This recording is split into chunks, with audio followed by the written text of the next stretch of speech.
Students, welcome back. This is the second module of reproduction in plants. Next topic we will discuss about the tissue culture. Tissue culture is a method used for large scale plant multiplication to develop better variety of crops which are disease free and have a higher yield, and to conserve endangered and are rare breeds of plants. This method is widely used in research work, forestry, and horticulture. Tissue culture involves the following steps.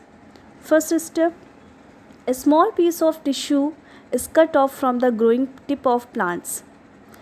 Second step, the tissue piece is kept in a medium rich in nutrients which promotes cell division. Third step is cell division results in a mass of loosely arranged cells which eventually forms multiple shoots.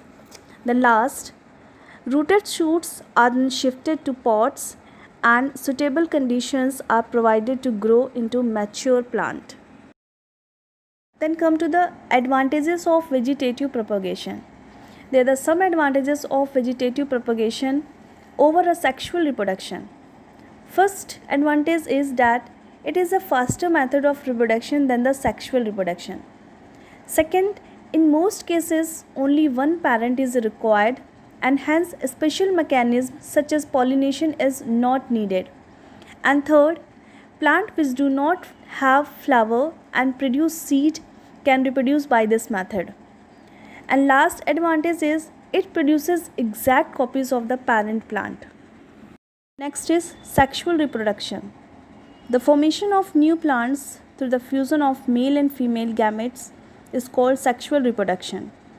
Sexual reproduction is carried out only in flowering plants. Flowers are the reproductive organs of a plant. Usually a flower contains both male and female reproductive cells.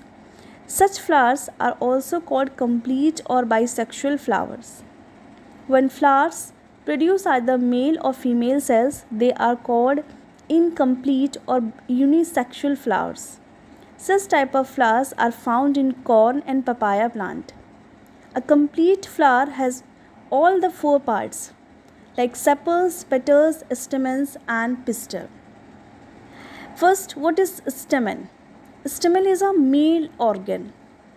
They bear the anther that contain pollen grains, and pollen grains produce male cells called gametes. Then pistil. Pistil is a female organ and the pistil is divided into a stigma, style and ovary.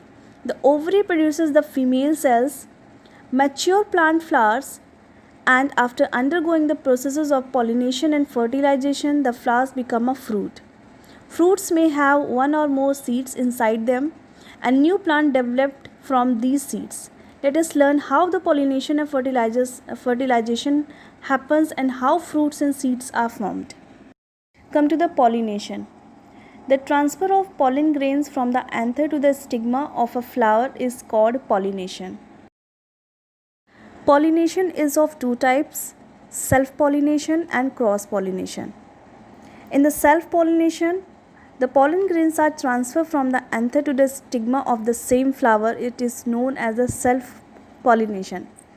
But in the cross-pollination, the pollen grains are transferred from the anther of one flower to the stigma of another flower is known as the cross-pollination. Then come to the how the fertilization takes place. During pollination, pollen grains reach the stigma. Some pollen grains grow and form long thin tubes called pollen tubes. The pollen tube contains the male sex cells. The ovary contains the female sex cells. The sex cells are commonly called gametes. The pollen tube allows the movement of the male gametes through the style into the ovary. Inside the ovary, the male gametes fuses with the female gametes to form a cell called zygote. So the process of fusion of the male and the female gametes to form a zygote is called the fertilization. Then what are the pollinating agents or how the pollinations occur? The pollination occurs with the help of wind, water, insects, animals and birds. These are called the pollinating agents. Wind, the pollination occur by wind and water. Lightweight pollen grains are carried by wind and water from the anther to the stigma of a same or different flower. The pollination occurs by insect and bird. Insects such as honeybee and butterfly sit on a flowers to collect nectar. The pollen grains stick to their legs and wings. When these insects sit on another flower, the pollen grains are transferred from the body of an insect to the second flower.